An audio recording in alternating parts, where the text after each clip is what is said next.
अवैसी की जो पार्टी है वो सिर्फ मुसलमानों को डराने वाला जो है वो नैरेटिव सेट करता है। आदिल हसन बातचीत करते हुए कहा कि देखिए पीके जो है एक अच्छा डायरेक्टर है, लेकिन एक अच्छा एक्टर बनने के लिए उसको बिहार को समझना होगा। जनसुराज का जो विचारधारा है और जो एमआईएम का विचारधारा है उसमें बहुत ज़्यादा फर्क है। तो मुसलमान 3 से 4% ग्रेजुएट हैं और 50% मुसलमानों का लिटरेसी रेट है, तो इस ऐसी जगहों पे उनको मुसलमान का याद नहीं आता है। एआईएमआईएम का प्लान बी की तैयारी शुरू। जी हाँ, बीते दिन यानी 11 सितंबर को एआईएमआईएम वाले जब राबरी आवास पर पहुंचे ढोल ताशे के साथ, तो वहां पे उसको उस तरीके से स्वागत नहीं किया गया और जो प्रस्ताव को लेकर गए थे वहाँ पे रिजेक्शन के मामले में हालांकि प्रस्ताव तो दिए थे, लेकिन अब तक वहाँ पे कोई जवाब नहीं आया है। उसी चीज़ को देखते हुए जो है एआईएमआईएम ने प्लान बी की तैयारी शुरू कर दी है और इन्होंने बताया कि हम अलग अलग पार्टियों के साथ मिलकर एक अपना मोर्चा तैयार करने वाले हैं। वहीं मोर्चा में उन्होंने बताया कि जनसुराज के साथ उसके बाद जो है वो आज़ाद समाज पार्टी के साथ, बहुजन समाज पार्टी के साथ हम लोग एक थर्ड फ्रंट बनाने जा रहे हैं, जिससे हम लोग और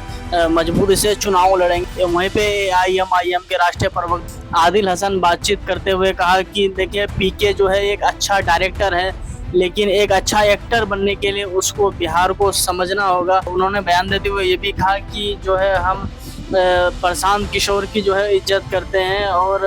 वो जो मुद्दा बिहार में उठा रहे हैं उसी मुद्दे पर हम लोग भी बातचीत कर रहे हैं। एआईएमआईएम उस मुद्दों पर बातचीत कर रहे हैं, लेकिन उन्होंने साथ ही बयान देते हुए ये भी कहा कि थोड़ा सा उस पे इस चीज से दिक्कत हो गया है कि वो जो मोदी को प्रधानमंत्री बनाने में जो सहयोग किए हैं उससे थोड़ा बिहार की जनता को उनसे दिक्कत हो रही है, और वैसे प्रशांत किशोर में कोई दिक्कत नहीं है। वही थर्ड फ्रंट की तैयारी बहुत ही तेजी के साथ चल रही है। पीके के साथ अलायंस करना चाह रही है एमआईएम, और भी जो है वो बहुजन समाज पार्टी और आज़ाद समाज पार्टी भी उसके साथ शामिल होंगे। जनसुराज के प्रवक्ता बोली कि देखिए जनसुराज का जो विचारधारा है और जो एमआईएम का विचारधारा है उसमें बहुत ज़्यादा फ़र्क है, और उन्होंने डिफरेंस में ये बताए कि देखिए अवैसी की जो पार्टी है वो सिर्फ मुसलमानों को डराने वाला जो है वो नैरेटिव सेट करता है,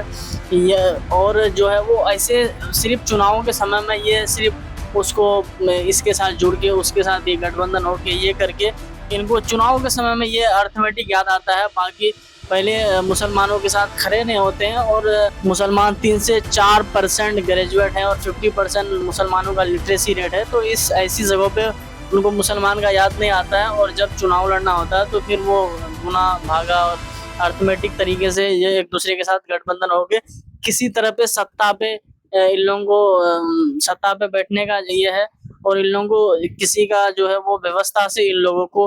कोई मतलब नहीं है। और साथ ही उन्होंने बयान देते हुए ये भी बोली कि जो आखिरी में उनका प्रतिक्रिया आया जनसुराज वाले का, तो उन्होंने बोला कि हम लोग गठबंधन या फिर किसी थर्ड फ्रंट के बारे में हम लोग जो है उस पर कोई विचार नहीं कर रहे हैं। हम लोग सीधे फ्रंट फुट पे लड़ेंगे और हम लोग अकेले पूरे 243 विधानसभा सीटों में चुनाव लड़ने की